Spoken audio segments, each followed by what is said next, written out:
Hope I'm not going too fast for anyone. Are there any, excuse me, are there any questions on this?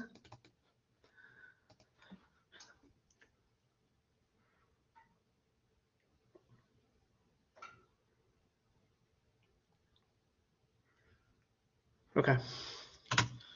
But this is just the steps that we took to actually form this, to actually use the, excuse me, the grid method.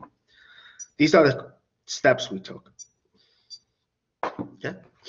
Namely, we made a grid, right? One column for each term of one polynomial, one row for each term of the other. Now, each entry, okay, just like we did, right, is the product of the row and column entry, corresponding, excuse me. Then we add them all together and we write our answer in standard form.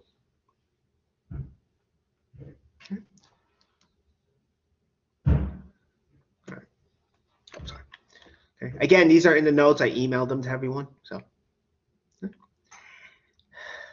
and again, if you want to use the other method, distribution, instead of the grid method, that's fine. It's up to you. It's up to you. Okay. All right. So again, let's do another example. So what I'm going to do again is, for the first polynomial, each term gives me a column. I'm using the polynomial with more terms for the columns. You don't have to do that though.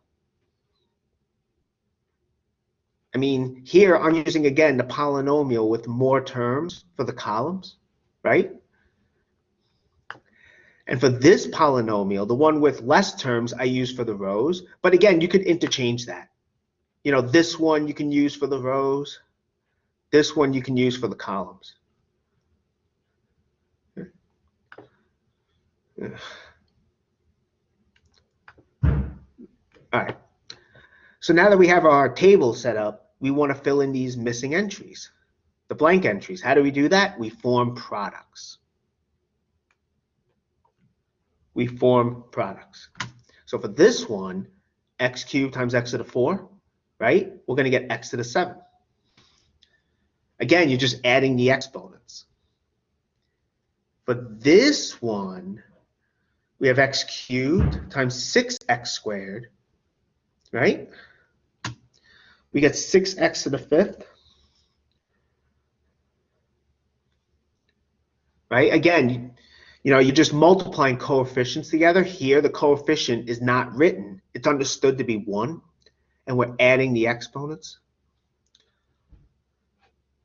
Here, we have x cubed times 1, which is x cubed. Here, we have 2 times x to the 4, which is 2x to the 4. We have 2 times 6x squared, which is 12x squared. What am I doing? Sorry, I wasn't moving the slides. So we have that. And finally, we have 2 times 1, which is 2. Why'd that go? That's all right.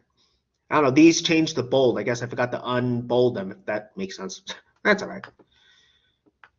Okay, so really the hard part is done, because now how do we get the actual product? We're going to add up these entries that we just filled in. And that's what we do.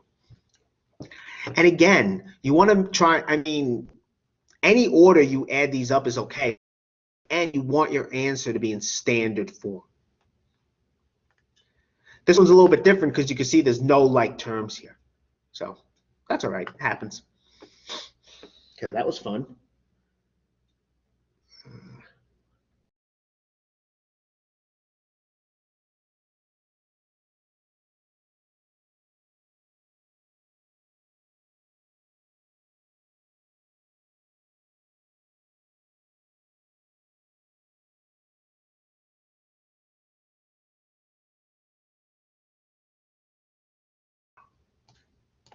I figured it'd be good to do lots of examples, because that's how, really anyone taking math, that's how they learn. So let me just stop sharing that. Let me share just gotta share the other slides, and why is it not?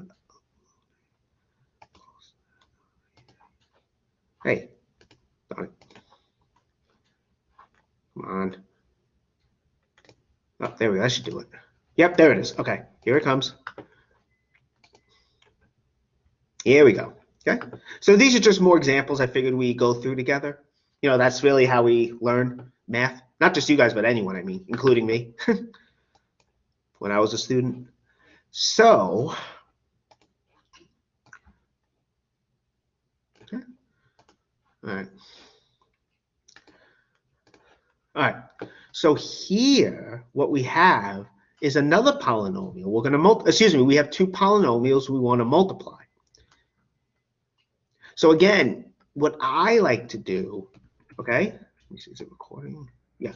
What I like to do is the one with more terms, I use that for the columns, right? There's 3 here.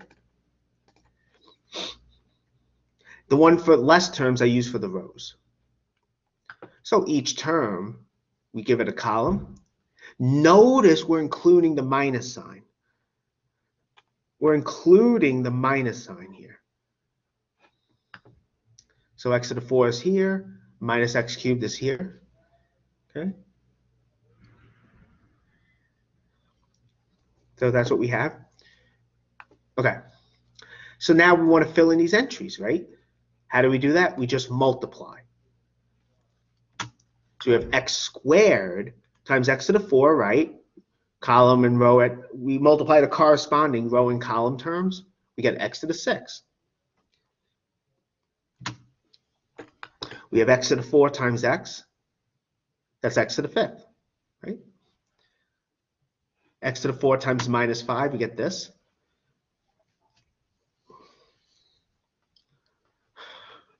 We have negative x cubed times x squared. We get this thing, right? We get negative x to the 5th. Again, you add the exponents of the variable. That's what you have to do, okay?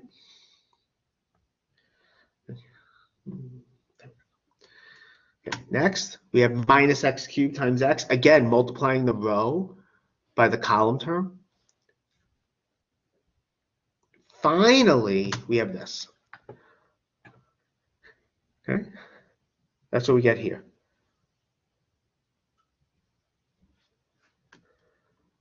Good.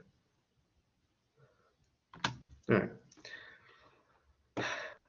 Okay, so again, how do we get the sum? We have to add up the terms in these, what do you call it, in these entries we just filled.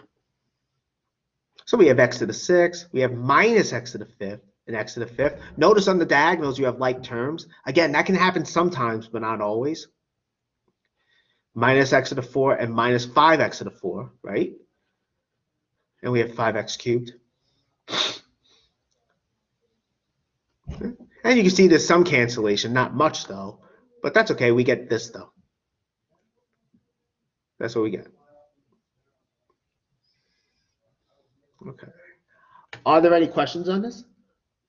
Because the next one I figured everyone would try for about 5 or 10 minutes.